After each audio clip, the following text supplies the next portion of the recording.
minutos e nós vamos fazer contato com o advogado, doutor em ciência política, integrante do Instituto dos Advogados Brasileiros, Jorge Rubem Folena de Oliveira. Bom dia, Folena. Bom dia, Glauco. Bom dia, senhores ouvintes. Folena, ontem o ministro do Supremo Tribunal Federal, Ricardo Lewandowski, negou o pedido de senadores bolsonaristas para impedir que Renan Calheiros continuasse na relatoria da CPI da Covid-19. Não é a primeira medida no âmbito judicial, inclusive, que parlamentares da base de Jair Bolsonaro tentam aí para inviabilizar essa participação do Renan Calheiros. Como é que você vê essas tentativas, não só pela via judicial, mas também ali no parlamento, tentando protelar os trabalhos da CPI? Ô, Glauco, a posição da turma do Bolsonaro é criar exatamente confusão aí na CPI. Eu queria destacar que a decisão do ministro Ricardo Lewandowski ontem foi muito oportuna. Por quê? Na verdade, ele consagrou a jurisprudência antiga do tribunal que diz não caber ao Poder Judiciário interferir nos assuntos internos do Poder Legislativo. Então, isso é muito importante para dar um basta, né, assim, nessa judicialização que tem sido promovida por Bolsonaro para tentar impedir essa CPI da Covid. Eu vejo, Glauco, que essa CPI da Covid, né, ela tem um ponto assim, muito importante, eu acho que nós temos que destacar, que é exatamente, né, a incapacidade política do governo Bolsonaro nesse momento. Quer dizer, praticamente com as 400 mil mortes no país, né, tudo que já veio a público, das ações, não são omissões, são ações de Jair Bolsonaro, né, deixa muito claro para a sociedade, e essa CPI vai exatamente servir para isso, né, a incapacidade de Jair Bolsonaro continuar na condução de qualquer assunto político no país. Esse é um governo que eu vejo que está praticamente acabado. E há uma tendência, como nós já estamos verificando, né, de deputados e senadores que antes o apoiavam do Centrão, saírem desse bloco, migrarem para a oposição. Já estamos vendo isso exatamente no MDB, cujo líder do governo no Senado é do MDB, e o líder do MDB, o Eduardo Braga, faz oposição a Jair Bolsonaro. Então, quer dizer, é um governo que se revela totalmente fraco, né, politicamente, né, nesse momento.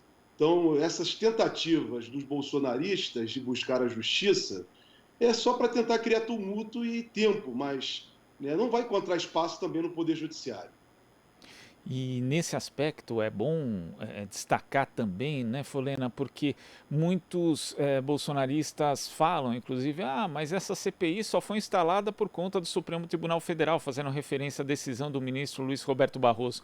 Mas nesse caso, quem estava descumprindo a Constituição era o presidente do Senado, Rodrigo Pacheco, já que existiam ali as condições que são requisitadas no próprio texto constitucional para a instalação da CPI. E também havia uma jurisprudência que consolidava isso, inclusive foram abertas CPIs dessa forma, por determinação judicial, nos governos Lula. Então, quer dizer, não se inventou a roda nesse caso. Agora, o que eles tentam fazer é algo bastante distinto, né? É, na verdade, mais uma questão de tentar protelar mesmo. Olha, Glauco, você tocou exatamente no ponto, né? A CPI nasceu não por uma decisão, por uma violação, assunto político, por uma violação à Constituição, clara na Constituição, como você bem destacou. Então, o presidente do Senado era obrigado a abrir a CPI conforme determina a Constituição. Isso é uma coisa. Houve uma violação ao texto constitucional. Outra coisa é você tentar, né, não ter força política, não ter correlação de forças e tentar utilizar o Poder Judiciário para paralisar ações que são de natureza política. É isso que o Bolsonaro tenta fazer. Essa medida, né, proposta na semana passada da deputada Zambelli para impedir Renan Calheiros, né, de ser o relator da Constituinte, revela-se o total despreparo dessa gente. Total despreparo. Quer dizer, uma medida judicial, né, que foi obtida junto a um juiz de primeiro grau contra um ato do Senado Federal. Quer dizer, uma decisão que o próprio presidente do Senado falou: olha, eu não vou cumprir isso. Quer dizer, então são artimanhas tentativas que revelam a incapacidade, volto a destacar isso, Glauco, a incapacidade política do governo Bolsonaro. Então, quando você tem que ir ao tribunal todas as horas, judicializar, é porque você não tem força política mais. É um governo praticamente, né, acabado. Então, só resta o judiciário, mas nem o judiciário corresponde, porque se você não tem força política suficiente, nessas horas, o judiciário também, o que poderá fazer? Nada. Simplesmente cumprir a Constituição e as leis. Nesse caso, especificamente da CPI, né, são assuntos, como eu já falei, assuntos internos, que têm que ser tratados exatamente no âmbito da política, Glauco. E Folena, ontem foram aprovados mais de 300 requerimentos ali no âmbito da CPI da Covid e já temos aí um calendário dos primeiros depoimentos, inclusive. Temos aqui na terça-feira a presença de Luiz Henrique Mandetta e Nelson Tait, na quarta-feira Eduardo Pazuello e na quinta Marcelo Queiroga e o presidente da Anvisa Antônio Barra Torres. Todos esses depoimentos agendados para a semana que vem. E quando a gente analisa esses nomes, Folena, a gente tem o Mandetta e o Tait, né? O Mandetta que teve uma posição bastante dúbia no início ali da pandemia, inclusive às vezes até criticando medidas de distanciamento social, depois teve uma reversão, passou ali a inclusive conter investidas em relação da defesa da cloroquina, que ele não fez, né, em momento algum. Temos o Tait também, que o pessoal até brinca, né, Nelson breve, porque ele durou muito pouco tempo ali no Ministério da Saúde, e o Eduardo Pazuello, que é um perfil bastante distinto, né, seguindo aquela ordem unida praticamente, dizendo que manda quem pode é quem manda ali, né? E ele só tinha que obedecer ao presidente Jair Bolsonaro. O que esperar dos depoimentos desses ex-ministros que têm perfis tão distintos, se estabeleceram relações tão desiguais em relação a Bolsonaro, Folena? Glauco, esses depoimentos são fundamentais. Por isso que eles são os primeiros. Por quê? Na verdade, o que está em jogo na oitiva dos ex-ministros da Saúde e do atual ministro da Saúde é exatamente a interferência de Jair Bolsonaro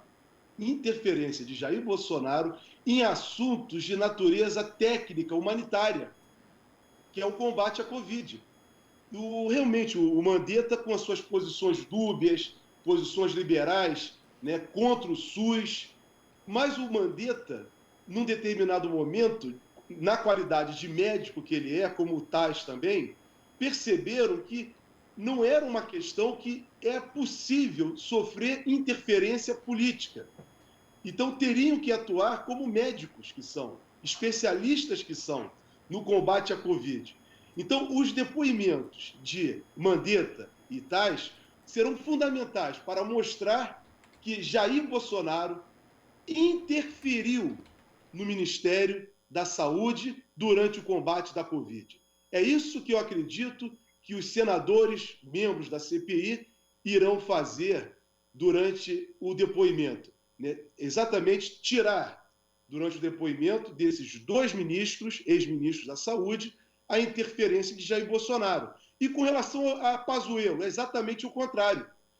Pazuello serviu, por não ser técnico, por não ser um especialista e por ser, como ele próprio disse, um manda, o outro obedece, no caso Pazuello, Jair Bolsonaro manda e Pazuello obedece, vai ser exatamente a confrontação de que Bolsonaro interferiu sobre a gestão de Mandetta e Tais, e agora, com relação a Pazuello, ele simplesmente, o ministro da Saúde durante o combate da Covid, a tragédia da Covid no Brasil, foi Jair Bolsonaro. Ele assumiu a responsabilidade total sobre as 400 mil mortes no país, sobre qualquer medida que o governo ele foi para as ruas incentivar a população à aglomeração, ele não utilizou máscaras, ele serviu, Glauco e senhores ouvintes, Bolsonaro serviu de instrumento para que qualquer norma de proteção à saúde fosse levada adiante. Ele tirou a eficácia. Então, ele é responsável, sim. Por isso é o papel da CPI. É buscar essa responsabilização, apurar a responsabilidade e, ao final, né, e assim se espera, que Jair Bolsonaro venha responder. Responder seja no âmbito político, por meio de um impeachment, seja administrativamente, seja de forma civil, pelos prejuízos que tem causado ao país e às pessoas, e também nos foros internacionais e no Brasil sob o aspecto criminal, Glauco. E Folena, muitas pessoas identificaram ali na entrevista do ex-secretário de comunicação Fábio Weingarten à revista Veja uma tentativa de isolar Bolsonaro em relação ao desempenho do seu ex-ministro Eduardo Pazuello, como se fosse uma coisa de, olha, vamos entregar aqui o Pazuello às feras para tentar salvar o governo. Mas você acha possível fazer esse tipo de dissociação? Numa pandemia, o Ministério da Saúde tem um status tão importante quanto o Ministério da Economia. É possível fazer isso? As pessoas engoliriam esse tipo de tentativa? Glauco, você já colocou a questão. Né? É muito provável que eles possam tentar fazer uma manobra para jogar toda a responsabilidade sobre Pazuello, e não digo mais, não é só Pazuello e os militares. Porque, na verdade, Pazuello é um general da ativa e compôs a sua equipe por diversos militares. Então, não é simplesmente responsabilizar Pazuello e os militares pelo fracasso da Covid, mas principalmente o comandante-chefe maior, que é Jair Messias Bolsonaro. Ele mesmo se colocou nessa posição, Glauco. Eu já falei aqui hoje. Né? Pazuello declarou numa visita de Bolsonaro à sua casa quando ele estava com Covid, com relação à compra de vacinas. Me parece que era a vacina da Pfizer. Por que não comprar a vacina da Pfizer? Ele foi questionado, ou a vacina chinesa. E ele disse, um manda, o outro obedece. Ou seja, são palavras de Pazuello. Pazuello entrega Bolsonaro nesse momento. Quer dizer, estavam os dois, um ao lado do outro, rindo, Glauco, do momento trágico do país, no momento trágico da humanidade. Quer dizer, são pessoas sem nenhum senso de responsabilidade e senso humanitário. Isso é muito sério, porque a Covid no Brasil perdeu, né, qualquer controle em razão das ações e omissões realizadas pelo governo federal e pelo senhor presidente da República. Ele chamou para ele a responsabilidade. Não são os ministros, apenas os ministros, ou apenas Pazuello. É o presidente da República, sim. Isso ficou sempre claro durante todo o percurso da pandemia, que já dura mais de um ano no país e só agrava. Ontem morreram, mais uma vez, mais de 3.000 pessoas. E nós estamos normalizando as mortes das pessoas. 3.000 pessoas é muita gente morrendo por dia, Glauco. Muita gente. E nós estamos ainda, Glauco, com a perspectiva de vir a terceira onda. Não há vacinas, o governo não comprou vacinas, Glauco. O Pazuello é um general especializado em logística. Ontem descobriram 100.000 vacinas perdidas no Ministério da Saúde, Glauco. Isso é muito sério, pessoas precisam se imunizar. Nós precisamos evitar mortes. As pessoas estão morrendo por culpa, não é pela doença em si somente. Tem a doença sim, mas também por diversas ações e omissões do governo federal liderado pelo presidente da República. Isso está muito claro desde o início. Então, cada um responde pelas suas responsabilidades. Por isso, uma comissão parlamentar de inquérito para apurar as devidas responsabilidades. Não vai ser julgado na CPI. Na CPI vai fazer uma investigação. Ao final vai ter um relatório. Esse relatório terá o seu respectivo encaminhamento. Acredito eu, espero que tenha um encaminhamento, como eu já disse, político e jurídico, para as esferas competentes para serem dadas as respectivas responsabilidades. Doa quem doer. Entendeu, Glauco? É assim que tem que ser. E é importante esse encaminhamento duplo, né, Folena, porque a gente sabe, por exemplo, que o relatório depois vai ser encaminhado do ponto de vista político, inclusive para a Câmara dos Deputados, que pode, a partir daí, abrir ou não um processo de impeachment, e também para a Procuradoria-Geral da República, que ultimamente não tem cumprido a sua função, a gente falando aqui o português claro, porque tem se omitido em relação a diversas ações do governo federal, ao contrário do que acontecia em outros governos, inclusive quando a Procuradoria-Geral da República era bastante ativa. Então é necessário justamente ter, conforme os resultados aí e a apuração feita pela Comissão Parlamentar de Inquérito, os encaminhamentos devidos, porque isso não pode ficar por isso mesmo, Folena. Não, Glauco, eu acredito que isso não vai ficar por isso mesmo. Por quê? Lógico, a CPI tem um conteúdo político, necessariamente político, político-jurídico, mas é político. Então, vejamos, a partir do momento em que o governo não tem correlação de forças na CPI, ele é muito fraco, né, dos 11 membros, se eu não me engano, da CPI, o governo tem uma participação mínima, né? A maioria esmagadora é da oposição. E isso é uma representação da fragilidade do governo nesse momento do parlamento. Então, conforme o encaminhamento da CPI, conforme as apurações, os depoimentos, né, as provas que vão ser colhidas, né, esse enfraquecimento político vai se tornar cada vez maior, ao ponto que, ao final, com o relatório, né, e com um grande debate, porque não só isso, não só a apuração que está sendo feita no parlamento, a sociedade também passa a acompanhar diariamente o que está ocorrendo nessa CPI. Então, ao final, Glauco, eu acredito que a Câmara dos Deputados, né, Bolsonaro talvez não tenha a correlação de forças que ele tem nesse momento com o Centrão. E aí o Centrão poderá mudar de lado. Porque não dá para sustentar o insustentável. Não dá. Então, mais à frente, da mesma forma que essa CPI foi aberta por fragilidade política do governo, mais adiante de tudo que vai acontecer nessa CPI, tem um prazo de 90 dias para ser concluídos os trabalhos, muito provavelmente, né, o impeachment de Bolsonaro voltará à ordem do dia, como também, né, o encaminhamento criminal, como também esse relatório poderá servir para que o tribunal, né, os tribunais internacionais possam também tomar medidas contra Bolsonaro no âmbito internacional, né, porque a CPI no Brasil, Glauco, não é um problema só do Brasil hoje, é um problema do mundo, porque a partir do momento em que o Brasil tem variantes que estão sendo exportadas pelo mundo, várias pessoas estão morrendo pelo mundo afora, em razão da variante brasileira.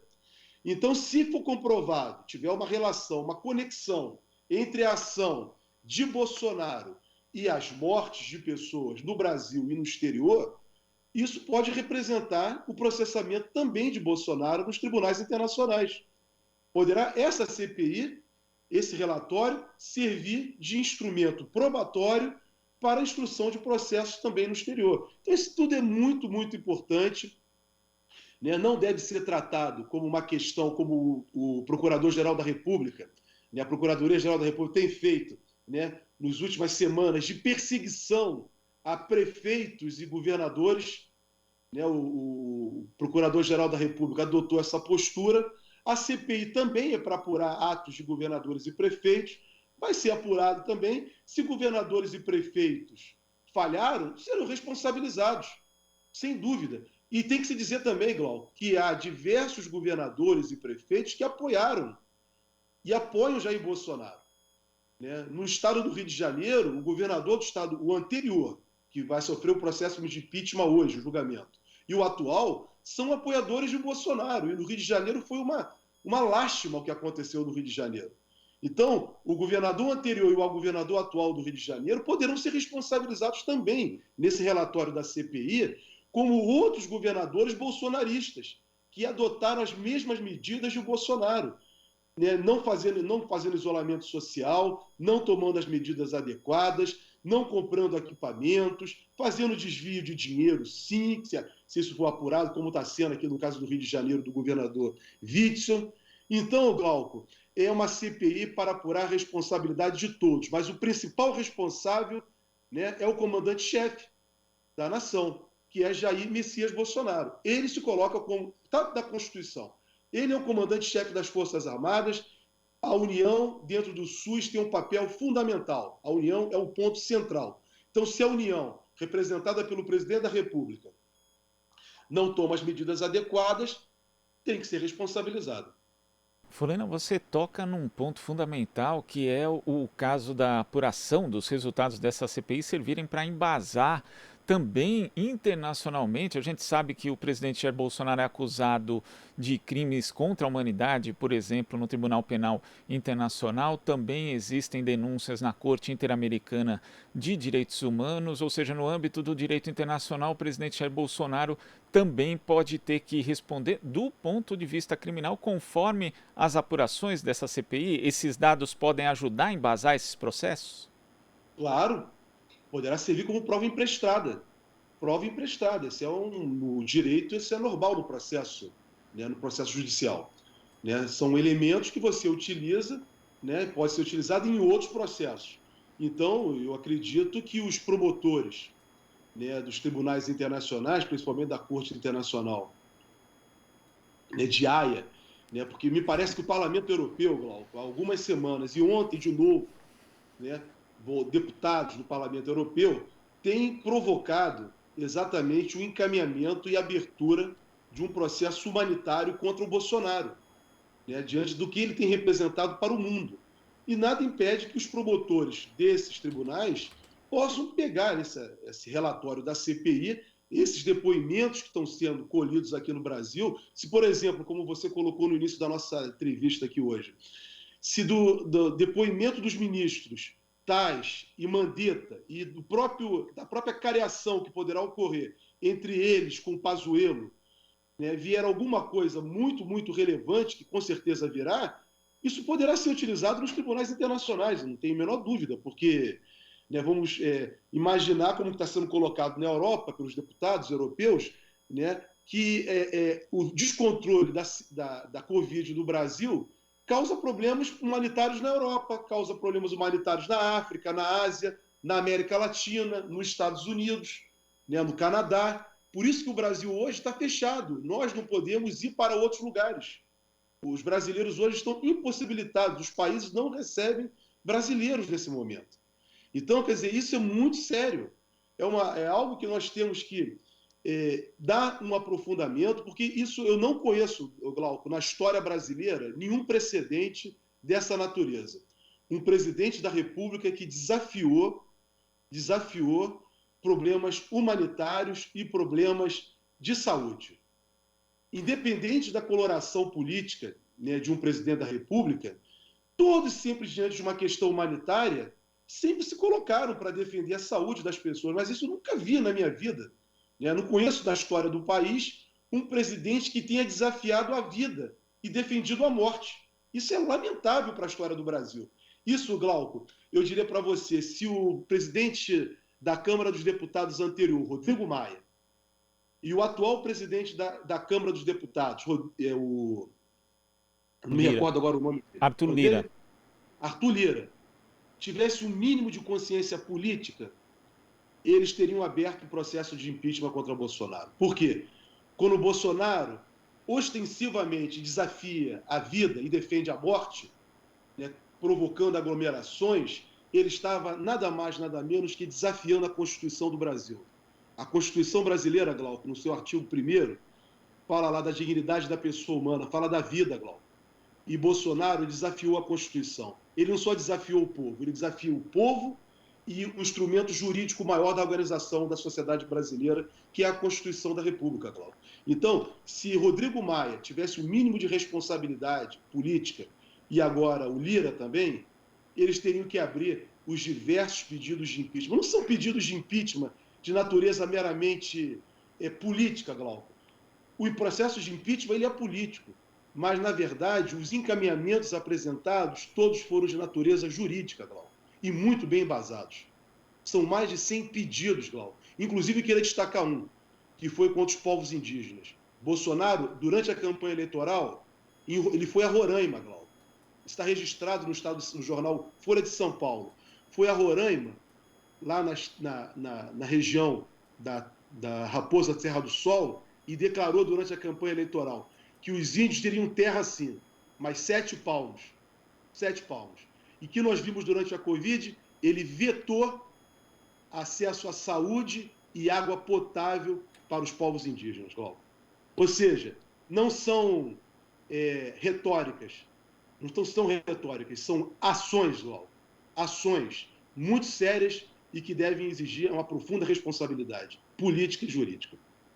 Folena, agora só para a gente concluir, queria que você falasse a respeito de um outro fato relevante ocorrido ontem, que foi o fato da Alerj ter aprovado por 34 votos a 23 um decreto legislativo que suspenderia o leilão da SEDAI, a Companhia Estadual de Águas e Esgotos do Rio de Janeiro. Mas o governador Cláudio Castro publicou ali um decreto também em edição extra do Diário Oficial, confirmando o leilão para hoje às 14 horas. A base dele foi uma decisão do ministro Luiz Fux anterior a essa votação na Alerj. Como é que você analisa esse imbróglio político, jurídico também em relação à venda da empresa? Glauco, rapidamente eu diria o seguinte, a decisão da Alerj ontem foi uma vitória dos trabalhadores e dos movimentos sociais, assim dito pelo presidente do Sindicato dos Engenheiros do Estado do Rio de Janeiro, Olímpio Alves dos Santos. E foi mesmo, porque a Assembleia Legislativa é a casa do povo, é assim que diz os liberais. Então, se a Assembleia Legislativa, que é a casa do povo, diz que não deverá ter, suspende o decreto, né, e estabelece um decreto legislativo proibindo a privatização, o governador não tem autoridade, Glauco, jurídica nem política para restabelecer esse leilão de hoje. Esse leilão pode até ocorrer, mas quem for comprar hoje, a SEDAI do Rio de Janeiro está comprando sob risco, e risco jurídico grave, Glauco. E digo mais, eu não li esse decreto do governador, que você faz referência de uma decisão do ministro Fux. E eu diria uma outra decisão do ministro Luiz Fux, que é o caso, Glauco, do Código Florestal. Quando foi julgado o Código Florestal, muito questionado, e o relator do caso foi o ministro Luiz Fux disse o seguinte, naquele caso, que o Supremo Tribunal Federal não poderia fazer nada porque deveria prevalecer o princípio democrático, porque o Congresso Nacional é a casa do povo e o Poder Judiciário não deveria se imiscuir em decisões políticas tomadas pelo Parlamento. E agora o que nós temos é exatamente essa situação. Temos o Parlamento do Rio de Janeiro, por maioria, 35 deputados contra 24, deliberaram que não deve ter a privatização da SEDAI hoje.